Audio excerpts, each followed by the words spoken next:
Merci. Donc j'espère qu'à la fin de cette présentation, j'aurai pu vous donner un petit aperçu de les possibilités d'optimiser un bâtiment en logement collectif par rapport aux standards passifs.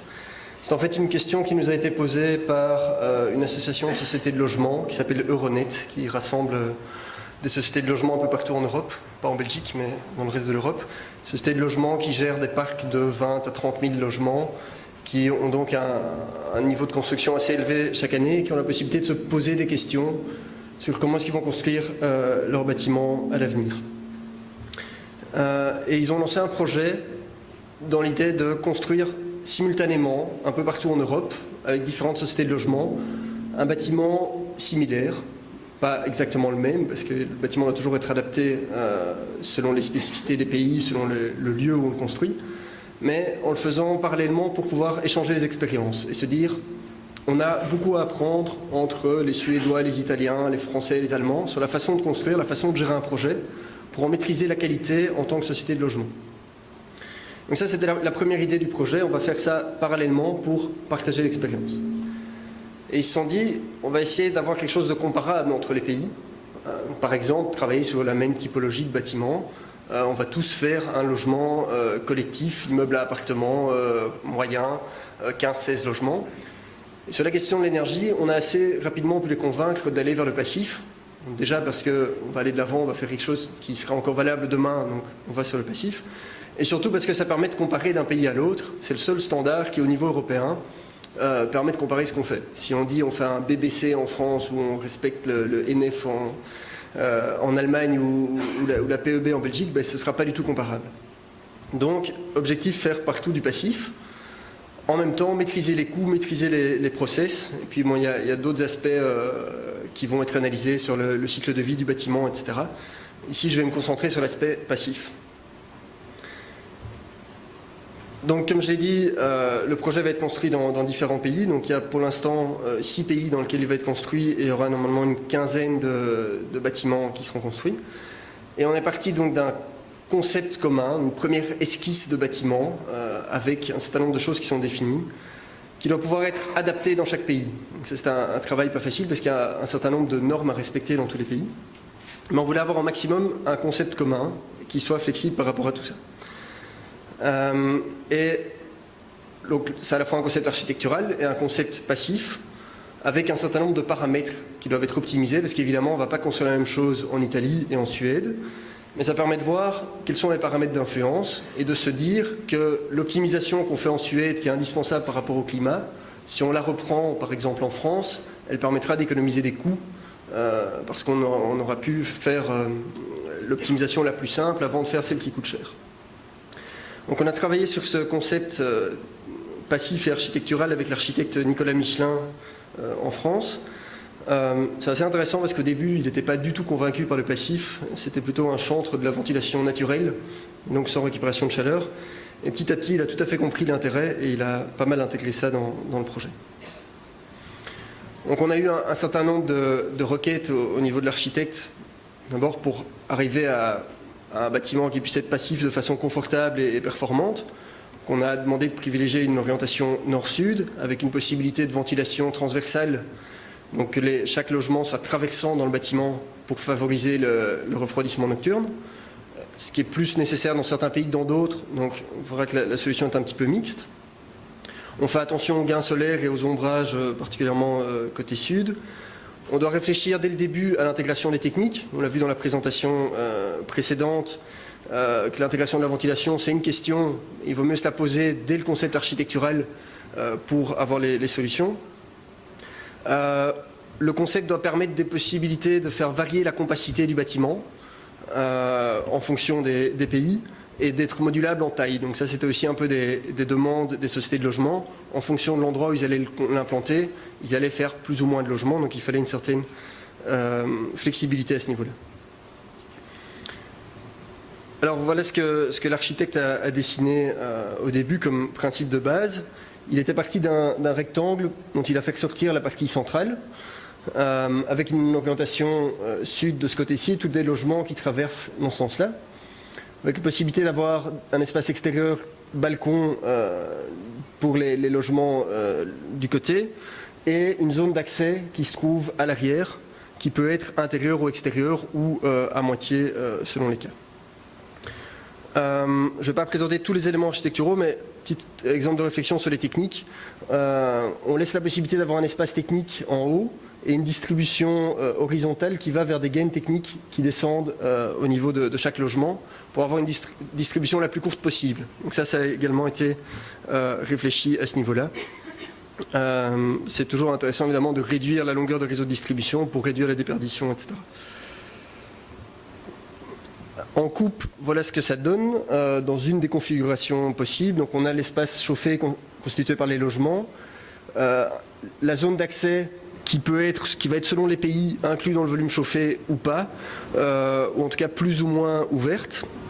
Donc on l'a appelé zone interclimatique, ça dépendra un peu des options dans les pays. Ce qui est intéressant ici, c'est que si elle est complètement ouverte, on a bien là des logements traversants donc qui peuvent faire une ventilation nocturne. Donc ce sera sans doute particulièrement le cas en Italie. Dans les autres pays, on va plus protéger parce qu'on a aussi envie d'arriver devant sa porte dans un espace protégé et ça a un petit avantage au niveau thermique. Mais dans ce cas-là, on peut décider d'avoir une ouverture en été au sommet pour pouvoir quand même faire une ventilation naturelle pour un refroidissement nocturne. Ici, c'est quelques images qui illustrent la réflexion sur la compacité. Si on part d'un volume qui pour l'instant n'est pas très compact, mais on laissait la possibilité d'avoir des parkings en dessous, c'était aussi une demande de certaines sociétés de logement. Et puis on voit qu'on peut rajouter des blocs pour changer la compacité. Et donc il y aura des variations de ce type-là d'un pays à l'autre. Voici une photo d'une maquette qui a été réalisée pour donner une idée du concept initial. Donc je rappelle qu'on ne va pas le construire tel quel dans chaque pays. On est en train de faire un travail d'adaptation en fonction de chaque pays, de la localisation, mais les principes de base restent les mêmes. Et l'arrière qui peut donc être, ou la cage d'escalier peut être fermée ou ouverte, ce sera à voir. Alors sur le concept passif, évidemment on fait attention à la conception bioclimatique, on a déjà dit orientation nord-sud, plus d'ouverture au sud. L'enveloppe du bâtiment performante, ça c'est un concept qui pourra être adapté selon les cas, mais on est parti en discussion avec la société de logement sur une structure en béton qui a l'avantage d'être intrinsèquement étanche à l'air, donc de faciliter cette question-là. Des systèmes d'isolation par l'extérieur, toiture sarking et isolation sous la dalle de sol. Pour ce qui est de l'intégration des techniques, on a laissé complètement ouvert le choix centralisé ou décentralisé, mais on a développé les solutions pour les deux situations, sachant que dans chaque pays, la décision va fortement dépendre des réglementations locales et de la disponibilité des produits. Donc, par exemple, en France, on n'a pas de groupe centralisé qui répondent aux normes, donc on est obligé de le faire de façon décentralisée, alors que, en général, quand c'est possible, surtout pour du logement social, le centralisé présente quand même pas mal d'avantages. Ce qui fait donc que pour le chauffage également, la discussion est encore ouverte. Mais on a prévu un espace technique qui permet une intégration facile des techniques, comme j'expliquais, sous la toiture. On a identifié 10 points d'optimisation sur le bâtiment qui vont influencer le besoin de chauffage qui a donc été calculé avec le PHPP. Et je vous montre ici les 10 points avec les valeurs de base. Donc on a la compacité, on a la position de la zone d'accès extérieure ou intérieure, on a le niveau d'isolation des parois, des fenêtres, le gain solaire des vitrages, l'orientation, la distance d'ombrage par rapport au bâtiment en face qui va avoir une influence. Donc on est parti l'idée, on aurait un bâtiment similaire en hauteur 35 mètres de vent, ça c'est la situation de base. La proportion de vitrage au sud, l'efficacité de la récupération de chaleur, l'étanchéité à l'air, et puis le climat évidemment. On a fait toutes les simulations avec le climat allemand, qui est le climat un peu moyen de tout notre projet. Donc l'idée sur cette configuration de base, de voir maintenant qu'est-ce qu'on peut faire pour améliorer, qu'est-ce qui a le plus d'influence.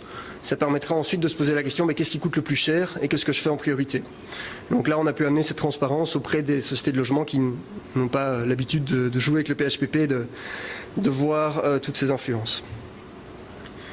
Donc d'abord, le résultat de base, sur le concept de base selon les climats. Donc on voit qu'en Italie, ils respectent le critère du besoin de chauffage, que dans les autres pays, particulièrement en Suède, il est au-dessus. Et donc on a besoin de faire un certain nombre d'améliorations vous avez vu aussi dans le concept de base, on n'est pas encore extrêmement bon, par exemple sur la récupération de chaleur, sur l'isolation. Il y a encore beaucoup de potentiel d'amélioration. Alors, premier champ d'amélioration, c'est la compacité.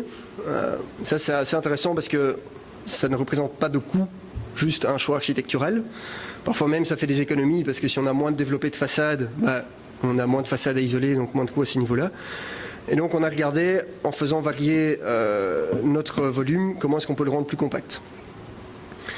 Et on a évalué ici donc un potentiel en passant d'une compacité de 0,72 initialement à une compacité aux alentours de 0,65 je crois, qu'on peut gagner 2 kWh par mètre carré par an, ce qui représente 8%. Et donc là, dans l'adaptation à chaque pays, en Suède, ils vont le faire nécessairement, en Italie, ils sont moins obligés de le faire. Deuxième possibilité d'optimisation, c'est est-ce qu'on ferme ou est-ce qu'on laisse complètement ouvert l'espace, la zone d'accès, donc avec les escaliers. Donc si c'est complètement fermé, on va avoir une température d'équilibre qui est très proche de l'intérieur et donc un facteur de réduction dans le PHPP, pour ceux qui connaissent, qui sera très faible. Et donc on va avoir moins de déperdition vers la cage d'escalier. Si c'est complètement ouvert, la température de cette cage d'escalier va être la température extérieure et donc on a plus de déperdition. Et donc là, entre complètement ouvert et complètement fermé, on se rend compte qu'on peut gagner 10% sur le bâtiment. Donc là, il y a un petit peu de coût, évidemment, à fermer cet espace-là, mais on peut aussi économiser du coup sur les parois entre le volume chauffé et la cage d'escalier. L'isolation, ça c'est à l'évidence un paramètre d'optimisation important. Donc on était parti de murs avec un U de 0,15 qui était, ici on parle en centimètres d'isolation, c'est plus parlant, mais donc ça correspond à 20 cm d'isolation avec un lambda de 0,032, donc on est déjà avec un bon isolant. Qu'est-ce qui se passe si on va plus loin, jusqu'à 30 cm? On se rend compte qu'on sait gagner là 5% avec un certain coût, et évidemment on doit toujours faire attention, mais ça avec 20 cm, à toute la question des ponts thermiques. Si on décide de se payer des meilleurs vitrages, des meilleurs châssis, donc d'avoir une meilleure valeur U sur la globalité du châssis, donc évidemment il faut savoir dans le châssis, il y a le vitrage, il y a le châssis, il y a l'intercalaire, il y a l'épaisseur du châssis, tous ces éléments-là ensemble qui font le U global, donc il faut vraiment regarder en fonction des produits disponibles sur l'ensemble. En passant de un U global de 0,8, donc une fenêtre passive, certifiée passive selon le Passive House Institute, à une fenêtre avec un U global de 0,72, donc déjà nettement plus performante, enfin encore plus performante, on a un potentiel d'optimisation de 6%. Le facteur solaire d'un vitrage, donc la quantité d'énergie qui traverse le vitrage et qu'on récupère d'énergie incidente du soleil, on était parti en base à 50%, ce qui est le critère minimum pour qu'une fenêtre soit certifiée passive. Et il est possible sur le marché maintenant d'aller jusqu'à les 60%, ce qui évidemment entraînera un surcoût. Mais si on choisit cette option-là, on est encore capable d'économiser 8% sur le bâtiment. Par contre, on va devoir faire fortement attention au confort d'été, parce qu'à ce moment-là, on aura plus de gains solaires en été. Et ça, c'est évidemment à prendre en compte également. L'orientation. On dit idéalement orienter la façade la plus ouverte vers le sud. Maintenant, en fonction des localisations, ce ne sera pas toujours possible. Donc, on se pose la question, s'il est orienté est-ouest au lieu de nord-sud, qu'est-ce qui se passe? Dans ce cas-là, on se rend compte qu'on perd 12%, on a 12% de déperdition en plus. Et donc, il faudra compenser par une autre mesure, par exemple l'isolation, etc. Donc ça permet aussi, pour l'intégration urbaine auprès des sociétés de logement qui agissent souvent à l'échelle de quartiers entiers, de se dire, voilà, si je fais des choix un peu autres, qu'est-ce que ça va me coûter? Parce qu'on peut se rendre compte, là, les 12%, combien ça nous coûte en isolation pour récupérer. Autre aspect urbanistique, c'est la distance avec le bâtiment en face. Donc on était parti d'une distance de base de 35 mètres avec le bâtiment qui se trouve du côté sud et qui aurait la même hauteur. Là, on se rend compte que l'impact, évidemment, n'est pas du tout linéaire. Donc, si on est dans une situation très urbaine, plutôt défavorable, où on aura peut-être que 15 mètres en fonction de la largeur des rues, on va avoir un besoin de chauffage relativement plus important. Si par contre on a la possibilité de passer de 30 mètres à 100 mètres d'espace, mais donc de créer des espaces type jardin, des espaces de vie, des espaces communs éventuels entre les bâtiments, là on peut encore économiser 4% sur le besoin de chauffage sans avoir de réel coût, sauf avoir le coût du foncier et du terrain. Évidemment là il faut faire fort attention vu que ce n'est pas linéaire, donc le point de départ qu'on a choisi a une forte influence. La proportion de vitrage, de fenêtres sur la façade sud, on sait qu'une fenêtre passive gagne plus d'énergie que ce qu'elle n'en perd sur la saison de chauffe. Donc si on met plus de fenêtres, point de vue bilan de chauffage, on économise de l'énergie. Donc ici en passant de la base qui était 27% à 32% de fenêtres au sud, on peut gagner 3%, ce qui n'est pas tellement énorme mais ce qui est déjà intéressant. Par contre, on aura un surcoût parce que les fenêtres coûtent en général plus cher que la façade et il faut faire attention au confort d'été évidemment. Autre champ d'optimisation, c'est l'efficacité de la récupération de chaleur. Donc on était parti sur une récupération 75%, c'est de nouveau le minimum pour être certifié passif au niveau d'un échangeur. Je parle bien de la récupération effective selon le calcul du PHI, qui n'est pas le même que ce qu'on trouve dans tous les catalogues. Donc 75%, c'est... maintenant on a facilement du 85, mais c'est déjà pas mal. Et surtout en fonction des coûts, ça peut être intéressant. On a considéré qu'on pouvait aller jusqu'à 87,5 dans l'analyse ici. Et on se rend compte que ça permet d'économiser 10% de besoin de chauffage. Évidemment, dans la ventilation, il faudra aussi toujours faire attention à l'intégration qu'aura son influence sur le rendement global de l'installation et donc aussi sur l'isolation des gaines, essentiellement des gaines froides à l'intérieur du bâtiment ou chaudes à l'extérieur selon si on met le groupe à l'intérieur ou à l'extérieur. Et alors dernier champ d'optimisation, l'étanchéité à l'air, sur lequel évidemment je ne vais pas vous conseiller de prendre tout de suite une valeur de 0,2 dans vos calculs initiaux, mais c'est pour un peu montrer ce que ça permet encore d'économiser si on est meilleur. Et donc par exemple, si on fait le choix d'un système constructif plus favorable, comme ça a été fait ici où ce sera construit en béton, en passant de 0,6 à 0,2, on économise 8% sur le bâtiment. Donc sans réel coût supplémentaire, c'est plus d'attention sur le chantier peut-être, avec le risque évidemment qu'on ne sait pas avant la fin à quelle valeur on arrive. Alors l'ensemble de tout cela permet d'arriver à un tableau qui permet d'avoir une réflexion au niveau des équipes d'architectes et de maîtrise d'ouvrage, se demander si je change un paramètre, qu'est-ce que je peux faire avec un autre pour rectifier le tir. Donc, par exemple, si l'architecte dit moi je vais faire un peu plus de développé de façade, je veux être moins compact, on peut voir ici s'il passe d'une compacité de 0,72 à 0,76, il a augmenté de 5% son besoin de chauffage. C'est comme s'il avait enlevé 1 cm d'isolant. Ou autrement dit, il peut compenser en mettant 2 cm d'isolant en plus. Donc là, il peut comparer les coûts. Si quelqu'un dit j'ai la possibilité d'acheter une fenêtre plus performante, avec un U global de 0,74 par exemple, qui fasse baisser de 5% le besoin de chauffage, mais j'ai un surcoût de, je sais pas, X dizaines de milliers d'euros sur mon bâtiment, je peux comparer avec le surcoût que représente en isolation 2 cm. 2 cm d'isolation a priori sera moins cher. Donc ici on n'est pas encore rentré dans l'analyse des coûts parce que les coûts dépendent fortement d'un pays à l'autre. Mais de façon générale, on peut dire avec ceci que on va travailler en priorité sur tout ce qui ne représente pas de réel coût. Sont plus des choix architecturaux, donc c'est la compacité, l'orientation, l'implantation au niveau de la distance d'ombrage. Puis travailler sur l'isolation qui revient clairement le moins cher et qui a aussi l'avantage d'être ce qui dure le plus longtemps dans le temps, sur la durée de vie du bâtiment. Et puis enfin sur les techniques qui elles ont une durée de vie moins longue et qui en termes de coût représentent habituellement un coût un peu plus élevé. Donc à l'aide de ce tableau, ça permet à chaque société de logement d'un peu faire ses choix. Et actuellement, donc, on travaille sur l'adaptation locale dans chaque pays du concept pour qu'il respecte le passif à cet endroit-là, qu'il respecte les autres besoins. Et puis en suivant le projet, on va pouvoir comparer les coûts dans les différents pays, les réponses qu'on reçoit des entrepreneurs, ce qui se passe effectivement sur le chantier, etc. Et j'espère que j'aurai encore le plaisir de partager cette expérience avec vous plus tard. Je vous remercie.